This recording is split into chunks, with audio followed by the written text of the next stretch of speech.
What's up everybody, welcome back to another Lorcana video. This is your boy Skinner. I hope that everybody's been well. I hope everybody's been enjoying these chapter 2 previews that we've been getting throughout the weeks. I definitely feel like we're finally reaching the end of this constructed metagame, and I'm definitely excited for some new cards to shake it up. Pixelborn unfortunately has pretty much become Amber Steel Simulator. It's pretty unbearable in there right now. It's just whole new world after whole new world. So today's deck that I'm bringing you, although it is an Amber Steel deck list, which may seem kind of contradictory to what I just said, this list does not run whole new world, and it's actually a really cool list played by Derek Smith at a recent 2K event that took place in Knoxville, Tennessee at CM Games. This event had 78 players, and this list took him to a top 8 finish. So definitely some merit to this list, and I think this list is just really cool. We have a full-on Musketeer deck list. We already know that Amber Steel is very strong, so that's no surprise.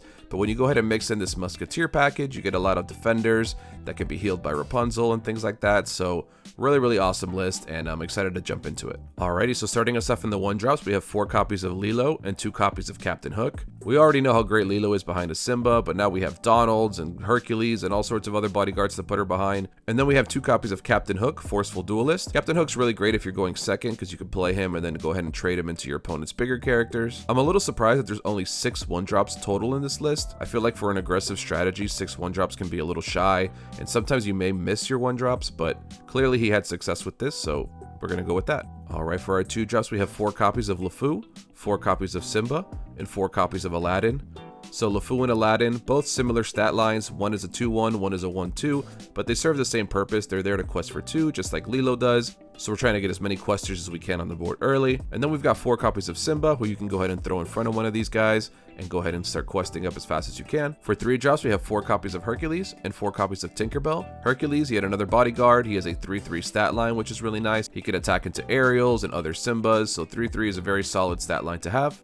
And again, he shares that bodyguard keyword, so if you do happen to go turn 1 Lilo, turn 2 Aladdin or LeFou, then you can go ahead and play turn 3 Hercules, and Hercules will go ahead and bodyguard for them. He's also great if your opponent plays Rafiki, because he actually trades with Rafiki. Many times when Rafiki comes down, he ends up banishing a Simba and then something else, so Hercules gives him a nice juicy target where he won't be able to banish 2 things for 1. And then we have 4 copies of Tinkerbell, Tiny Tactician. This Tinkerbell allows us to shift into the bigger Tinkerbell, which is the main reason we're playing her, but she also does occasionally draw us a card and get rid of a tabard if we drew too many or something like that, so her effect could be useful in certain scenarios. Getting into the 4-drops, we have 4 copies of Rapunzel and 4 copies of Donald Duck Musketeer. So while Rapunzel could be an all-star in any deck that you put her in, she's especially good here with all these big booty bodyguards, so she's able to heal them up, draw all those cards, keep them healthy so that they continue blocking for all your 2 lore questers. And then 4 copies of Donald Duck Musketeer. Donald Duck, a 2-5, which is a great stat line for Rapunzel to be healing. Not to mention Donald Duck's effect, which gives all your Musketeers evasive, including himself. This could be really great in a pinch if your opponent does decide to go the evasive route. On turn 5, we have 4 copies of Goofy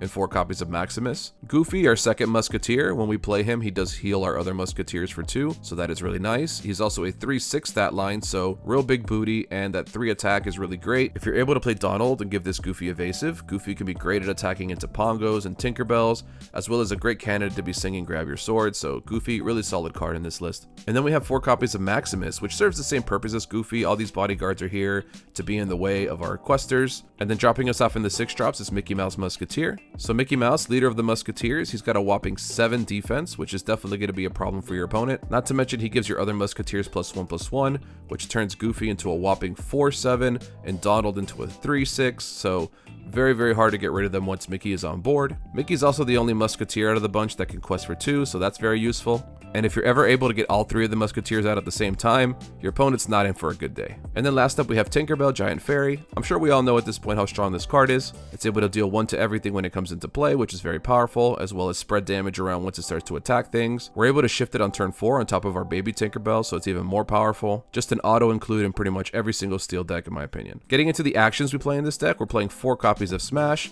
and 2 copies of Grab Your Swords. We don't want to be attacking into our opponent too much. We're trying to be on the offense game, so Smash allows us to go ahead and continue questing, but also be able to deal damage and banish some of those pesky characters our opponents may be playing. And then 2 copies of Grab Your Swords. I'm so used to seeing 4 copies in every list, but I could see why they only played 2. We're not playing Ariel, so we're not able to sing this card until turn 5, which could be a little late. So I think 2 copies is probably okay, but it's definitely a card you have to have in your deck if you're playing Steel. And then last but not least, a card that I think is most slept on right now, Musketeer Tabard. So Musketeer Tabard draws us a card every single time one of our bodyguards is banished. It doesn't have to be a Musketeer, as long as it has the bodyguard keyword, and they they do stack. So if you have more than one of these in play and your opponent goes ahead and banishes your Simba, you're going to draw 2 cards, which is really, really crazy. Unfortunately, with this strong effect does come a pretty big drawback.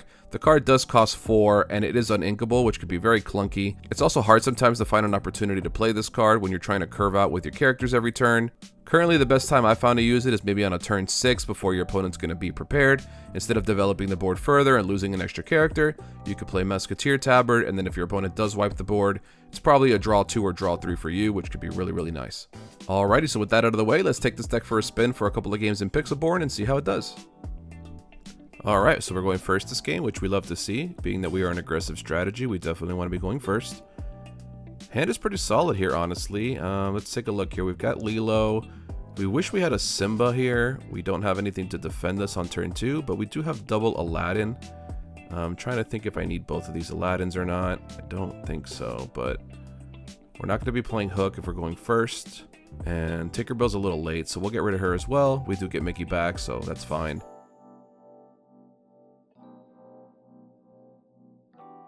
We're actually just going to ink this Mickey because it is a turn 6 card, and we will run out the Lilo.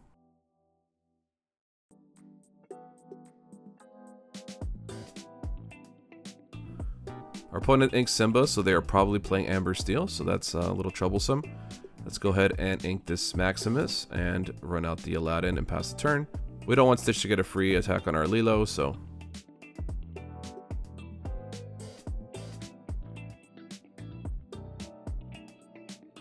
Alrighty, there is Simba. Alright, so let's see what we can do here. Fortunately, they did not play Lilo, so they're only questing for 1 there. But I feel like we could definitely take advantage of this and smash their Simba. And then we could just go ahead and trade this Aladdin into Stitch, just to prevent any shenanigans going on with Stitch shifting later in the game. And we're going to go ahead and quest for 2. So normally we don't really like to be attacking into them, but in this situation, when we're clearing their board, I think it may be worth it. Alrighty, Aladdin. That's not good for us. Let's see here. So, Tinkerbell. And we're going to go ahead and run out this Defender here. So Donald Duck blocks for 5, which is great. Aladdin unfortunately does shift into a... Whoa. Scar? Fiery Usurper. Okay, this is a spicy brew. Oh, okay. So we're just discarding our hand here. Alright, so as I was saying, yeah, Aladdin can shift into a 5/5, which could be really scary. And I really hope he doesn't have it, but what are we going to do? We have no cards in hand here. We're just going to go ahead and quest and hope that he does not have the shift. Which is not a great place to be, but what can we do? You have forgotten me as a card. Okay, so he does have Dragonfire. And he attacks into our Lilo. It's unfortunate. We are definitely going to trade here and kill that. Alright. Oh, and he misses Rapunzel, so nothing to target on that. So that's really good for us. Let's see if we can go ahead and run away with this game. Another LeFou. We're just going to quest. Our opponent has 1 card in hand. There is the possibility that he uses Rapunzel here to attack into our Tinkerbell and then draw cards off Rapunzel. But it does not look like they have it. They're going to play Hades instead and get back... What are we getting back? The Simba. Okay, and they're going to play Simba. Okay. Which we're fine with. They're going to quest. They're just looking for guys to be able to attack into our guys. Doesn't look like we're drawing any of our defenders in our defender deck, but that's okay. We are going to just keep on questing. We've got triple LeFou here. Our opponent playing red here, so thankfully they do not have access to grab your swords, but they do play Surfer Stitch and draw 2.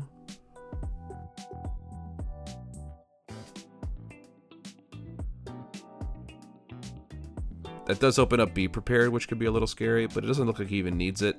He's just going to run all his guys into my guys. Alright, we have Reverse LeFou. And we're going to quest for 4 and go to 18. So, our opponent needs a way to deal with this Aladdin, because he will just end the game if he is not dealt with. opponent is questing, which leads me to believe that they do have the Be Prepared, which they can sing with Stitch, and they do exactly that. So they clear the board, which is not great. It leaves them with 7 ink for the turn, so they can still play something. And we have no cards. Oh my goodness, a LeFou. So that is not going to be good enough. We draw great Mickey Mouse, but we cannot play him, so we're going to have to ink that and pass a turn. Okay, LeFou questing for 1, puts him at 10. Surfer Stitch doesn't draw him cards, but still a very beefy character that can quest for 2.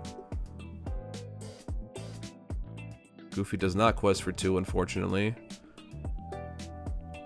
It's going to be a tight game here. Alright, our opponent questing for 3. Fan the Flames. Okay, very interesting. So I guess not useful in this scenario. And then once again, we draw Mickey, but not able to play it. As great as it would be here, we're just going to go ahead and quest and pass and see what our opponent does. Our opponent does have enough power on board to crash into Goofy and take care of it. So we shall see what they choose to do. I think a Dragonfire would be pretty bad here. Our opponent's able to take care of our Goofy without having to attack into it. That would probably be a worst case scenario. But he doesn't, so he is going ahead and attack into both. Okay. We'll take one with us. Part of your world. Ooh. For Rapunzel. Yikes. Alright, so Rapunzel getting the full draw 3, which is not a good look for us. And then plays a Stitch. Alright guys, so we just gotta go ahead and keep putting out lethal and see what he can do about it. We're gonna play Mickey but not activate his bodyguard. Obviously we do not want them attacking into him. Our opponent's questing very rapidly, which is a little scary for me. Dragonfire, no. And that'll be it, guys. We get to 19 this game. We were so close. That Surfer Stitch Rapunzel combo really did break the game open for us there. But let's see if we can turn it around in game 2. Alright, so we are going second this game, which is not preferable, but it's alright. We're going to keep most of this hand, I think. Could have maybe got rid of the Goofy, but I decided to keep it just in case. And it looks like we're playing against red-purple control. So let's go ahead and ink this Mickey Mouse. He is pretty late game, so we're not going to need it right now. And we will play Lilo. This game we do have Simba to protect Lilo, which is really nice. So Archimedes will not be able to attack into our Lilo for free. And then we have double Archimedes. Okay, so our opponent hitting us with turn 1, 1-drop, turn 2, 1-drop, which is very interesting. Let's go ahead and throw Simba out there in the way of Lilo and get her to quest for 2.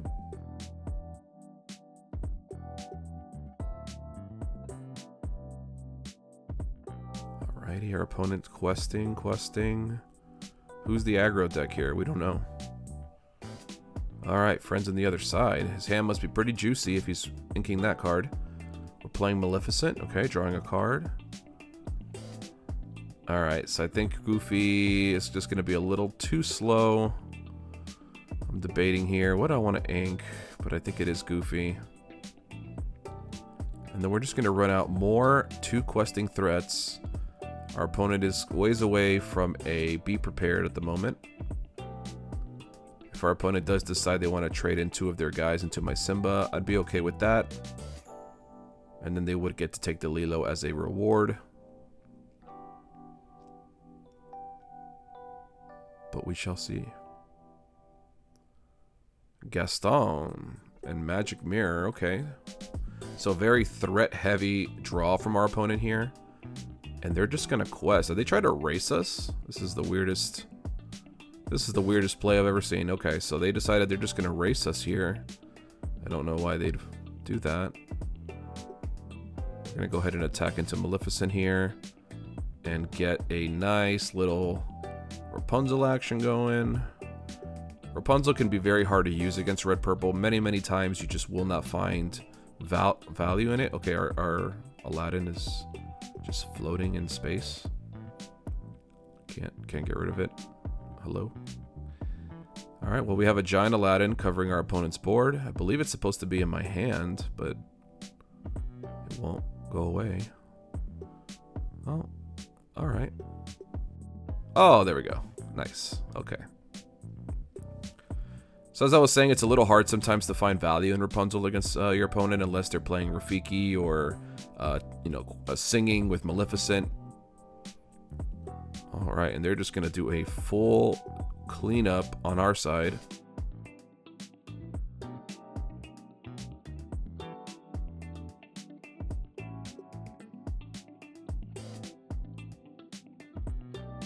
Alright, we're going to run out some double questers here. And we're going to ink to 5. That way next turn, if we're able to ink, we can play Mickey Mouse to block for us. And I think I'm going to opt to go ahead and give it to them. All their guys have 1 health left. So no matter who they decide to send into Rapunzel, it's going to be a 2-for-1. Unless they play Maui, then that would be a pretty big punish. But we're already here. What can we do? Alright, so they're going to draw a card. That's not Maui. Alright, so they're going to give us Archimedes and Gaston, I would imagine.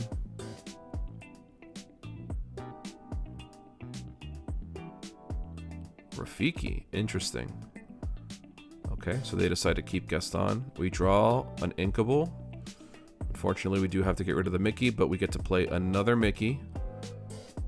And we're going to go ahead and slam these Aladdins in to the finish line. We are at 17. As you can see what I was saying earlier, Tabard is a great card, but when do we have time to slide in a 4-mana uninkable and just pass the turn, you know? Ooh, Dragonfire. That one does hurt. Gaston going to get to eat up one of these Aladdins. And we're going to be 1 shy. Okay, we do draw Rapunzel here. Again, if it's between Rapunzel and Musketeer Tabard, it's not going to be Tabard, I'll tell you that. We do play Rapunzel. We don't get any value out of it, unfortunately, but it is a 2 lore quester, which we need at the moment. And our opponent is 2 ink away from Be Prepared, so it's going to be a little tough. Very good, very nice. Alright, so we are able to pressure out the opponent and get that win there. Thank you guys so much for tuning in for another deck profile. I really hope you guys enjoyed it. Minus the Rapunzels, I do think this is a pretty affordable list that you could be bringing to your locals if you want to play something fun. I'll be doing my best to bring you guys some more fun videos like this, although I have been playtesting for a really big tournament coming up in Miami in a couple of weeks, so I haven't been playing as much of the fun stuff. I've been kind of just slamming my head against the wall, playing the meta stuff. So thanks so much for watching, guys. I really hope you guys enjoyed this video. If you learned something, please be sure to hit that like and subscribe button. Be kind out there, and I'll see you guys in the next video. Peace.